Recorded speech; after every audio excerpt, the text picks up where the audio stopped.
మంచిర్యాల జిల్లాలో బీజేపీ నేతలు పోలీసుల మధ్య తీవ్ర ఘర్షణ చెలరేగింది.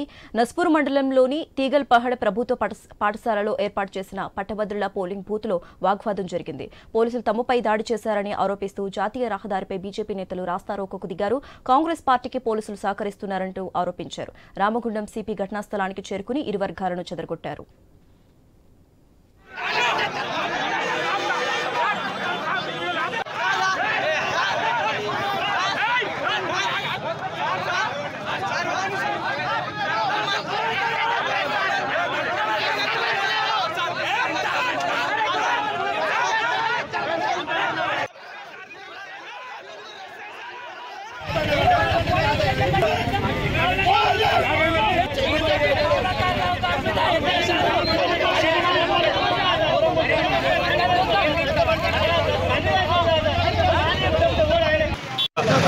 నస్పూర్ ఏరియాలో ఇక్కడ పోలింగ్ లొకేషన్ ఉంది. ఆ పోలింగ్ లొకేషన్ దగ్గర కాంగ్రెస్ పార్టీ బీజేపీ పార్టీ వాళ్ళు సపరేట్ బూతులు పెట్టుకొని దాన్ని ఓటర్స్ నమోదు అవన్నీ చూసుకుంటున్నారు. ఆల్రెడీ బ్యారికేడ్ 200 మీటర్స్తో బ్యారికేడ్ పెట్టాము. ఆ బ్యారికేడ్ దగ్గర బీజేపీ అభ్యర్థి సంబంధించిన పర్సన్ కరుణాకర్ అనే అతను లోపలికి వస్తుంటే మా ఎస్ఐ గారు అక్కడ ఆపండి అని చెప్పారు. అయితే ఆయన అలా తోసుకోవడం అక్కడ మాట అయింది. సో అతను తోసినని చెప్పేసి కరుణాకర్ గారు అలిగేషన్ చేస్తారు. ఇతను తోయలేదు అని చెప్పేసి చెప్తున్నారు. అందరికీ ఆ రెండు గ్రూపులు పాత ఫామ్ అయినాయి. రెండు గ్రూపులను మాట్లాడి ఎవరి వాళ్ళని చదువు. మంచిర్యాల జిల్లాలో బీజేపీ నేతలు పోలీసుల మధ్య తీవ్ర ఘర్షణ జరిగింది. ఈ ఘర్షణకి సంబంధించి మోర్ అప్డేట్స్ మా ప్రతినిధి శ్రీనివాస్ ఫోన్ ద్వారా అందిస్తారు. శ్రీనివాస్.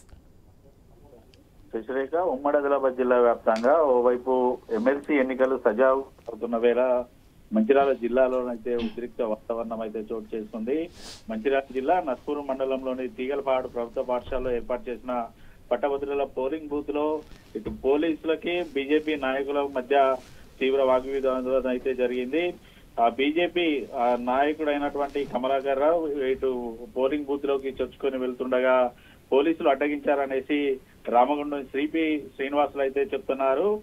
దీనితో బీజేపీ అతన్ని అడ్డుకోవడంతో పాటు ఎస్ఐ బీజేపీ నేతపై చేయి చేసుకోవడంతో అయితే జాతీయ రహదారిపై వారు రాస్తారోకో చేసి ధర్నా నిర్వహించారు. ఈ నేపథ్యంలో భారీగా ట్రాఫిక్ జామ్ ఏర్పడింది. అంతేకాకుండా అక్కడికి చేరుకున్నటువంటి కాంగ్రెస్ పార్టీకి చెందినటువంటి కార్యకర్తలు ఇటు బీజేపీ నాయకులపై రాళ్ల దాడికి పాల్పడడంతో అయితే ఒక్కసారిగా ఉద్రిక్త వాతావరణం అయితే నెలకొంది. దీనితో ఇటు రామగుండం సిపితో పాటు ఏసీపీ రెండు వర్గాలను అయితే అక్కడి నుంచి చెదరగొట్టేసి ఇరు వర్గాలను అయితే అక్కడి నుంచి పంపించిన పరిస్థితులు అయితే ఉన్నాయి. అయితే సిపి చెప్తున్నది ఒకటే, ఇటు బీజేపీకి నేత లోపలికి చొచ్చుకోవడం రావడంతో ఆయన అతన్ని అడ్డుకున్నారు తప్ప అతనిపై చేయి చేసుకోలేదు అనేది చెప్తున్నారు. అంతేకాకుండా ఖచ్చితంగా చేయి చేసుకుంటే మాత్రం పూర్తి స్థాయిలో విచారణ చేసిన తర్వాత చర్యలు తీసుకుంటామనేసి సిపి అయితే చెప్తున్న పరిస్థితులు. మరోవైపు మందమరి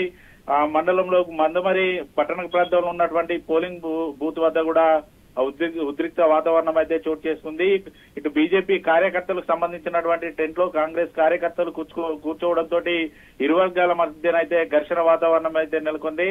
ఇటు పోలీసులు వారు ఈ ఇరు వర్గాలను కూడా అక్కడి నుంచి కూడా చెదరగొట్టిన సందర్భాలు అయితే ఉన్నాయి. అయితే బీజేపీ నాయకులు అయితే చెప్తున్నది ఒకటే, కేవలం ఇటు పోలీసులు పూర్తిగా కాంగ్రెస్ నాయకులకు వత్తాసు పలుకుతూ వారికి సపోర్ట్ గా ఉంటున్నారు, తమని ఇబ్బందులకు గురి చేస్తున్నారనేసి బీజేపీ నేతలు అయితే ఆరోపిస్తున్నారు. శశిరేఖ.